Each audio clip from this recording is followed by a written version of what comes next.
Hi students, syllabus बहुत ज़्यादा है। चलो जल्दी जल्दी पढ़ाई शुरू करते हैं। हेलो, आज एक मज़ेदार टॉपिक पढ़ते हैं, फंक्शन। ज़्यादा नहीं पढ़ा जाएगा आज, चिंता ना करो। आज क्लास थोड़ी जल्दी ख़त्म कर देंगे। आज थोड़ा सा इंट्रो देते हैं, बस थोड़ा सा फंक्शन पढ़ लो आज, ठीक है। चलो शुरू करते हैं। फंक्शन क्या होता है? फंक्शन समझ लो।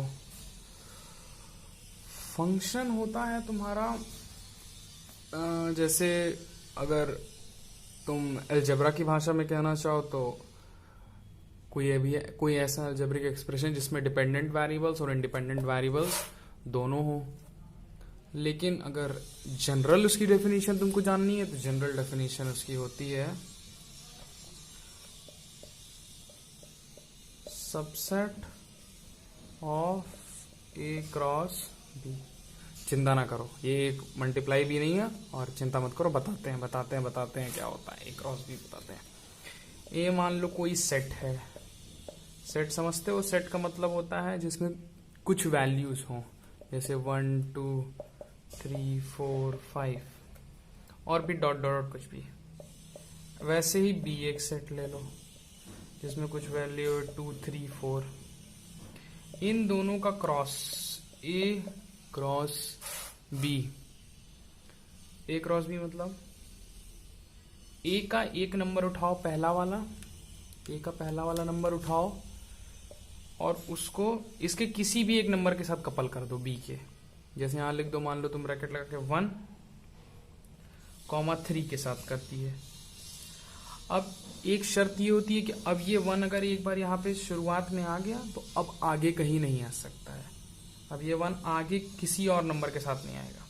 3 दोबारा आ सकता है, मतलब 3 जो है वो तुम्हारा इस 4 के साथ, इस 5 के साथ आ सकता है, लेकिन ये 1 अब इन तीनों में से किसी और नंबर के साथ नहीं आ सकता। अगर ये कंडीशन सेटिस्फाई हो रही है तो ही उसको हम फंक्शन कहेंगे। जैसे मान लो 2 का 2 से कर लो, 3 का 3 से कर लो, चलेगा। देखो 2 बार नहीं आ सकता, 3 नहीं हो सकता यहाँ पे। 4 का 3 से कर लो, 4 का 4 से कर लो, तो और डॉट डॉट जितना भी बनता जाए। तो अगर ऐसा कुछ सेटिस्फाई हो रहा है तो उसको हम फंक्शन बोलेंगे। तो अब समराइज कर लेते हैं फंक्शन होता क्या है।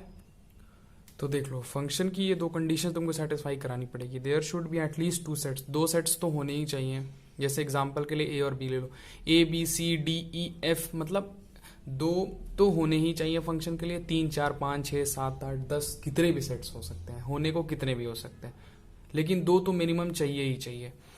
और दूसरा, every element of first set और डोमेन सेट। देखो ये अगर कोई फंक्शन है जो कि ए टू बी डिफाइंड है, मतलब मान लो एफ ऑफ एक्स तुम्हारा दिया हुआ है कुछ 2x, ये ए टू बी डिफाइंड होने का क्या, ये ए टू बी डिफाइंड होने का क्या मतलब होता है?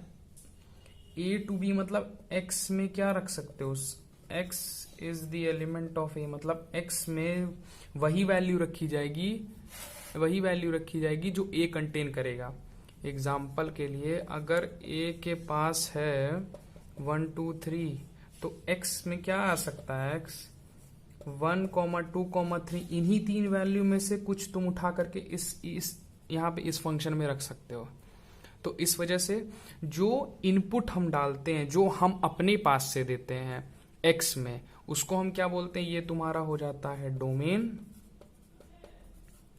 और जो हमको इसमें डालने के बाद मिलेगा, जैसे हम मान लो f ऑफ x में मान लो हम इन तीनों में से मान लो 1 डाल दिए, तो 2 इंटू 1 बराबर 2, तो ये जो वैल्यू हमको मिल रही है ये तुम्हारी हो जाती है रेंज। समझे? तो ये पहला वाला जो लिखा रहता है इसको हम डोमेन बोलते हैं और दूसरे वाले को हम क्या बोलते हैं, कोडोमेन बोलते हैं। और इसी कोडोमेन के अंदर रेंज भी आता। अभी हम तुमको अलग अलग बताते हैं, बस तुम इतना नोट कर लो पहले, और को आगे का हम बताते हैं। अब देखो डोमेन, कोडोमेन और रेंज में क्या अंतर होता है। डोमेन का मतलब होता है वो values, set of values of independent variable मतलब वो वैल्यू जो हम फंक्शन में देते हो, जो हम तुमको बताया ना पिछले कि x 1 2 3 में से कुछ भी हो सकता है। मतलब 1 2 और 3 क्या है, हमारा डोमेन है। मतलब वो वैल्यू जो हम फंक्शन में डाले हैं, 1 2 3 हम डाल रहे हैं फंक्शन में, तो वो क्या हो जाएगा, हम लोग का सेट ऑफ डोमेन हो जाएगा। को डोमेन क्या होता है, वो वैल्यूज जो हमको मिल सकती है, जिसकी संभावना हमको होती है मिलने की। संभावना मतलब कि हम कुछ डाले, मतलब जैसे मान लो कि तुमको अगर कोई सामान लेने जाना है बाहर, सब मान लो तुमको कोई सामान लेने जाना है सब्जी के, तुम 100 रुपए लेके जाते हो, तुमको पता है कि तुम्हारा जो सामान है वो 50 रुपए 60 रुपए में मिल जाएगा, लेकिन तब भी तुम 100 रुपए लेकर के जाते हो, ठीक है। तो वैसे ही कोडोमेन और रेंज होता है। कोडोमेन मतलब 100 रुपया, रेंज मतलब 70 रुपए की जितनी तुमको सामान मिल रही।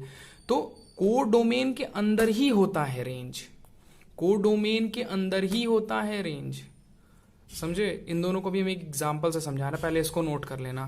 कोडोमेन, रेंज और डोमेन की डेफिनेशन क्या होती है, अब हम तुमको एग्जांपल से समझाते हैं।